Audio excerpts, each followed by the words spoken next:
got a little carried away when knitting this hat and made it rather longer than I need it to be. So what I'm going to do is shorten it by 2 stripes. So what I'm looking for here is a convenient position to start the replacement. What I need to do is to unneaten the tails on the back of the work. So I've tucked an indicator through and I'm going to untangle those tails where I wove them in. So that was that one, and there's the yellow one. So now I have disconnected those two, and then I want to go to the next spot where I want to make the connection. So that's 2 rows further up, and I'm going to undo those tails, that one. The yellow tail it's connected to.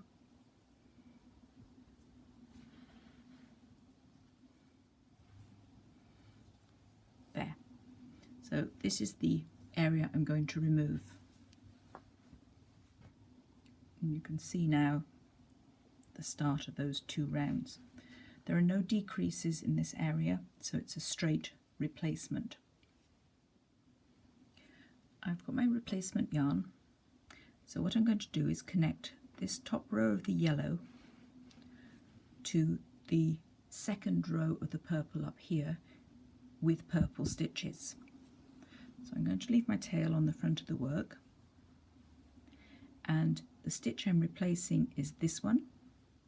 So all I have to do is go to the stitch above it and then let those 2 stripes tuck in back to where I came from, and that's why we needed to remove the yarn tails, because that would confuse those first few stitches. And just have to remember I'm connecting to the second row of the purple there.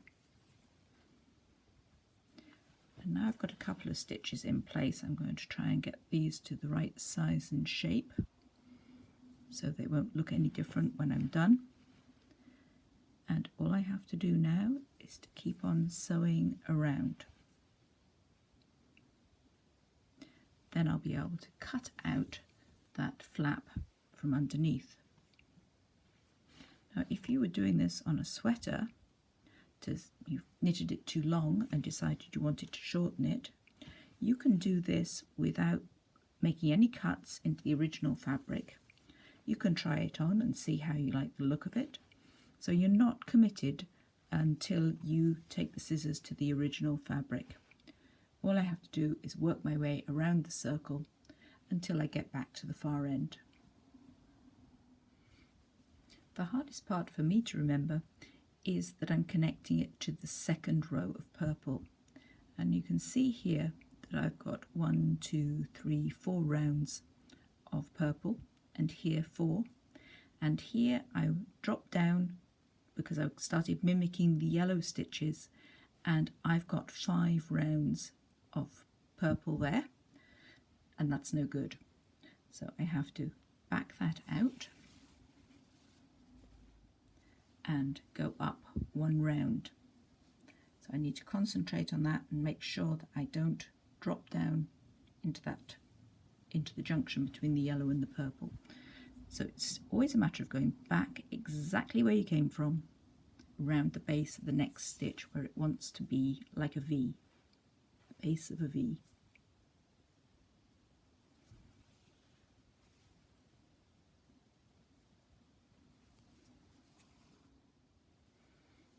Keep checking my stitching to make sure I'm staying in the correct position, and I'm keeping the stitches the same size and shape as all the rest of them. But I'm not trying to use one continuous piece of yarn all the way around here. The yarn would become very worn out, and it's better to keep changing, so I'll just leave the tails on the front of the work when I run out of yarn and change to a new piece of purple yarn, rather than trying to drag very long piece of yarn in and out of the work. I've run out of yarn and I'm going to change it to a new piece. So I'm going to begin by doing the last stitch again. So the last thing I did was go under those 2 pieces of yellow, and I'm going to leave another tail, and then I resume stitching.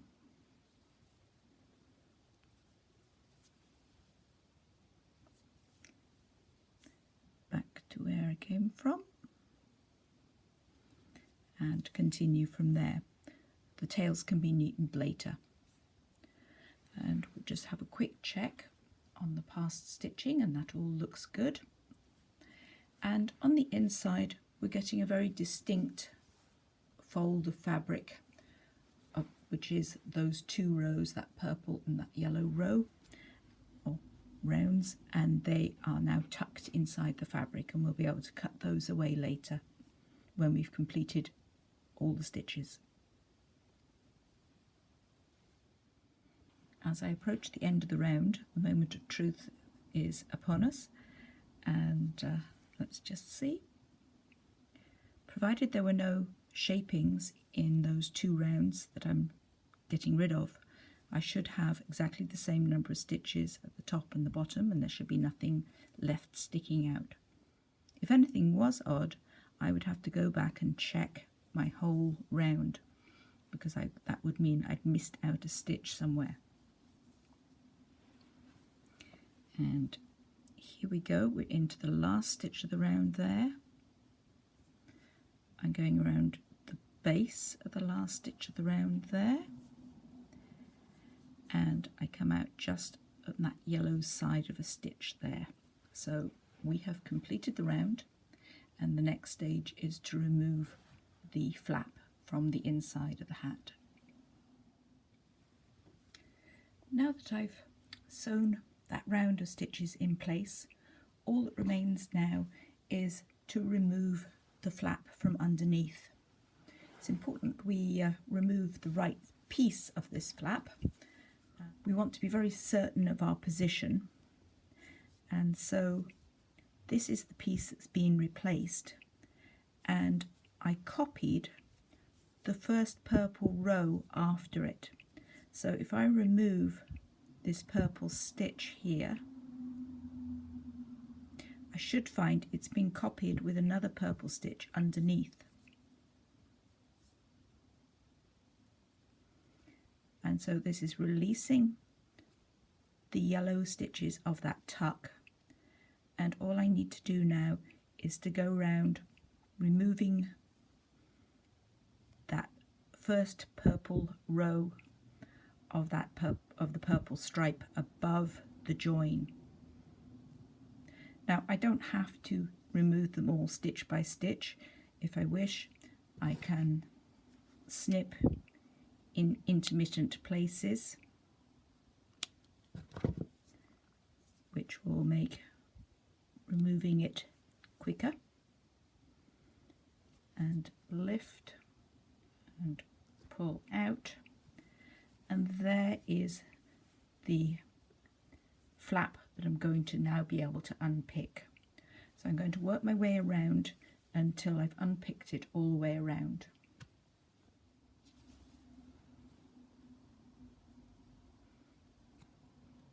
I've snipped stitches all the way around intermittently,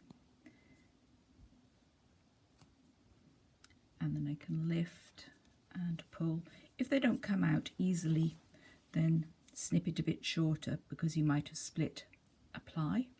I used a blunt needle to do the sewing to avoid splitting plies, but it's always possible.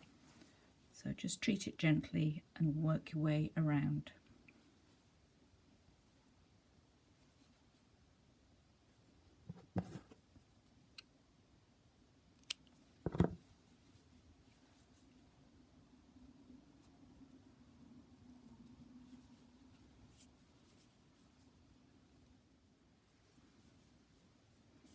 When you get back round near the start of the round, just take it very steady in terms of removing that purple yarn.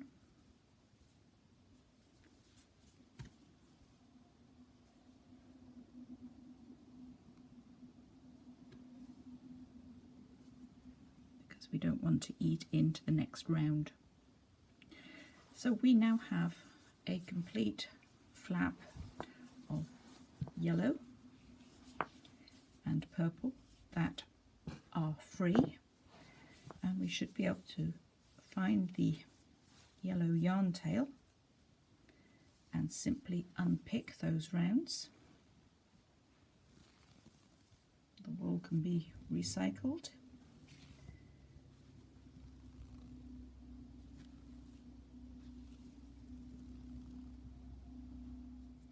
And the same for the purple stripe. I've always maintained I've learned more from making mistakes in my knitting than getting it right first time. And this is a classic example. And there we are. Let's take a look. The hat is shortened. I've got a couple of yarn tails to darn in, and we'll deal with those on the next clip.